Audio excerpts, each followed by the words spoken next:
Different ways. I like to use them working with a stamp. So this one happens to be the vintage palette. Imagine my surprise when that's what I got. But if you like brights, you can totally go brights. If you like, golds and brass and bronze, the foil sheets are really nice because you can use it with adhesive. So if you use our adhesive sheets, we have adhesive sheets that you can just punch through and stick them on. It's great. But we also sell a product called sticky embossing powder, which is how that's done. Because that's where it's like, okay, I can do something different. So,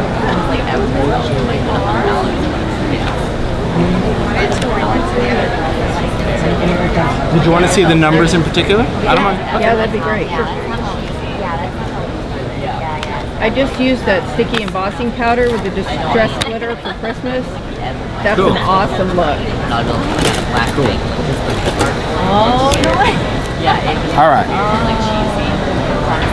Let's go ahead and take a stamp. Now I'm going to work with distress embossing ink, but you can use any embossing ink or you can use any distress ink as an embossing ink. Okay?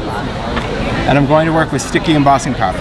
This is embossing powder that's sticky. So if you think of it as powdered glue, that's really the best way to think of it. Meaning when it melts, it's going to be sticky, and when it dries, it's going to be shiny. Not going to be sticky anymore.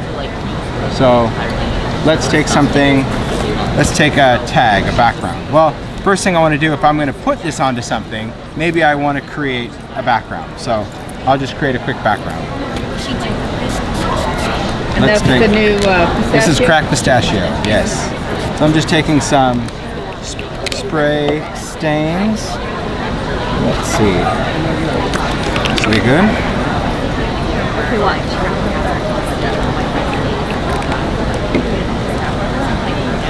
I was like, oh yeah. I was like, I love that swirl. Right. Just gonna add a little bit of water. You could ink before or after, it doesn't really matter. I'm gonna do both. But it's always cool, I think, to add some foil to a background. Just adds a little bit more interest behind it. Now when it comes to working like this, you want to make sure that your surface is completely dry.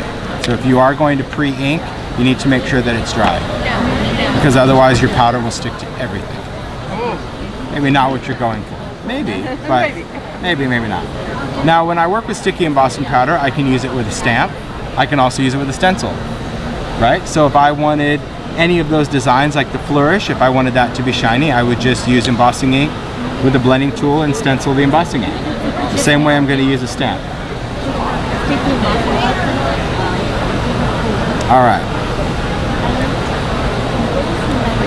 So we've got this. Feels dry to the touch. I'm good with it. I'm going to take my embossing ink. I'm going to ink it up. And again, it could be any embossing ink you like. Doesn't really matter. I like this one. I just like to smell it. All right. So I'm going to go in, I'm going to stamp this out. Just give it some good pressure. Take that off. Clean it. And then I'm going to go in with my embossing powder. I'm going to scrap a piece of paper.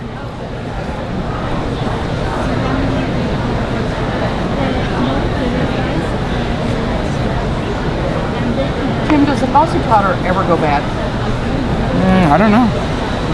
You use it up too fast. Well, no, not necessarily. I mean, I've had embossing powders that are probably 10 years old that still melt.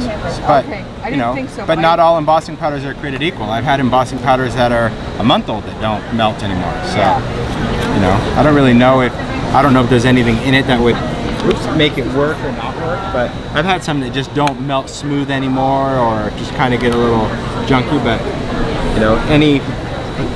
that was long ago. I've had Ranger powders in old packaging. It still does that. All right, so here's what we have. We have our powder on there. Right now it looks white, and that's our sticky powder. So here's what you have to understand about working with sticky embossing powder.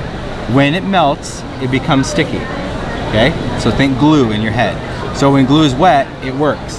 But when glue is dry, it doesn't work. It's just dried glue. It's the same thing with this. So when you're heating this and it melts, It is now wet and sticky. If you continue to heat it, you're technically drying it. So I always tell people, have everything ready. When you're ready to foil, because you could add foil to this, you can add glitter, you can add flocking, you can add microbeads, whatever you want to add, just have it ready. You don't have to work like a lunatic, but if you heat it and then go and find it, when you come back, it's not really going to work well for you, okay? So there's I know- no way to re-moisten it at that point. It's No, dry. It's done. no. It's the same way like glue. Like once the glue is dry, even if you spray the glue, it's not going to become glue again. So what I want to do is I want to heat this up. Normally when I'm embossing, I don't use our heat tool for embossing. I use an embossing gun. I use something that's direct. This is really great as a heat tool for backgrounds because it doesn't blow everything, but you know, this will work just fine. I'm heating it up first. That's why I'm telling you that. So what I'm going to do is I'm going to go straight into that. I'm going to get as close as I can. You're going to see that as it melts, it becomes clear. And this is also kind of a challenge with this particular heat tool, is that this diffuses heat. So kind of like when I'm melting this area, it's really kind of drying the area above it, but I'm hopeful this will be just fine. I'm going to do one more pass to make sure it's melted. I'm going to take my foil, I'm going to go ugly side down over the top. Okay? Ugly side down. Yeah, meaning, you know, if you're looking at the shiny pretty, that's good. You know, don't look at the ugly. Ugly side down. Then when I put this down, I'm just going to use my fingers. I don't want to use a brayer or a bone folder because remember, it's still embossing powder. It's still liquid at this point. So if you go in and you take something and you start working it, you're going to flatten out your embossed design, which is not what we want. And I just use my finger, and I want to press it down. You can kind of see that image start to come in because embossing powder literally takes a half a second to cool. So don't worry at this point if you're smashing it. And then what I do is I'll take my finger, and when it's ready to go, it'll give it up. It's the only way I can describe it. When it's, there you go, see? When it's cool, it'll just give it up.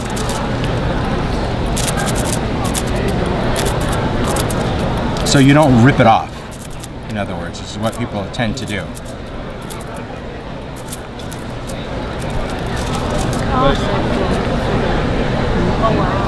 And then you have a foiled surface. And what's really fun about this is that there are areas maybe that didn't catch and I can still feel that it's tacky.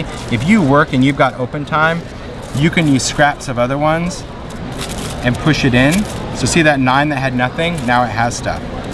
So when people use one and you have this, I mean, at first you've got this really great leftover that you may want to just use as is, and you can. But really you can use a piece of foil until it's completely clear, because that means there's stuff to transfer all around here.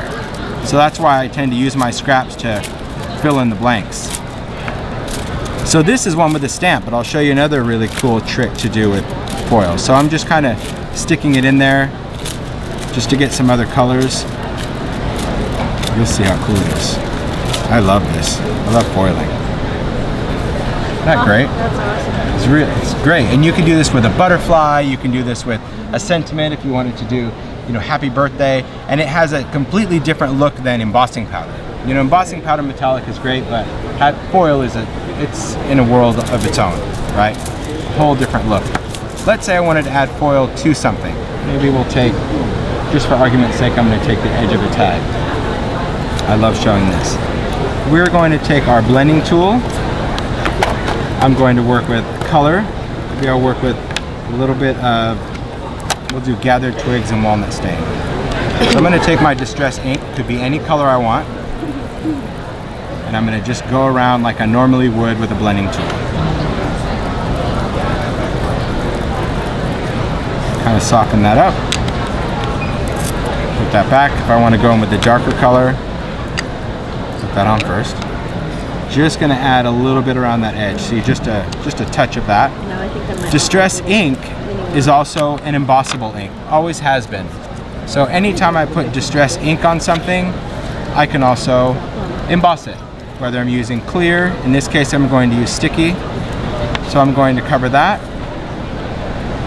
And you're going to see that it will stick to even my blended edge. Now don't be a flicker when you're doing this. Okay? Hi, how are you? So I'm just going to stick that on there. Now when you're blending the distress ink, it's not nearly as wet and sticky as embossing ink would be, right? Because it's not nearly as wet, but it's still wet enough, right? So I'm going to go ahead and melt this.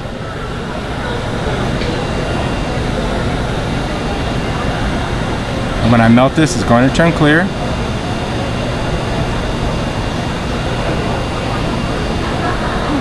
So if this was a finished card, an invitation, something like that, and you did it around the edge, now we'll go in and we'll add our foils. Let's do this color.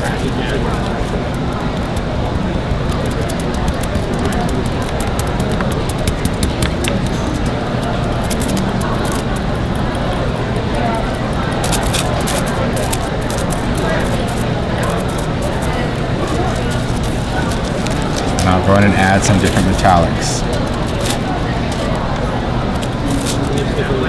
Yeah, absolutely. You get a totally different effect. So that's why on that one I kind of put it on and I tried to quickly get some of that off so I can mix some of the colors, because all you need are just different particles to still be sticky, and I'm just pushing that excess on there.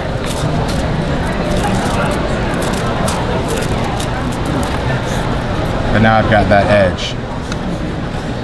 Isn't that great? Cool foiled edge. And I love just the little specks, the little flecks of foil on there, and that's because when you use the blending tool, you get little kind of particles of powder that stick, and every little granule is glue. So that's why you get all those little speckles of glue. It's cool. It's a great way to use foil. Now, if you did this and you figured out that you wanted to put some more foil in that area, can you add ink next to that and reheat it? Absolutely. It doesn't damage the foil you already put down? No, because you can't reheat glue. Okay, So it's done. but it doesn't. The heat doesn't hurt the foil. Oh no, this is totally heat stable. This is actually a hot stamp foil. Okay. This would be normally something that could transfer with heat. Okay. Yeah. So the whole idea behind this is just remember that it's going to be some adhesive that transfers it. So even if you had double stick tape, if I have any adhesive.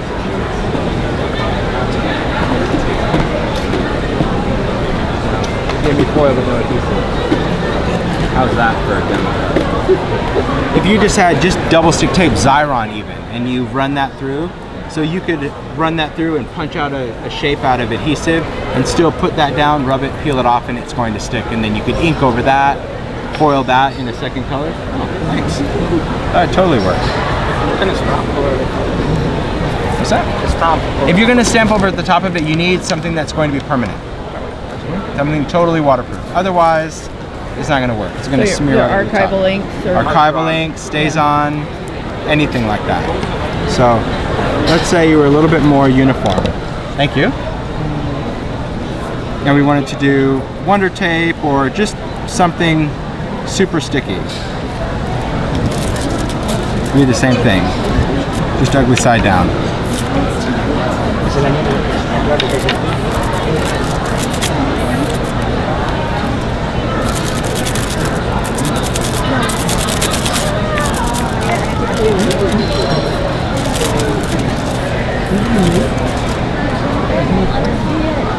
Yeah, anything really, anything will work.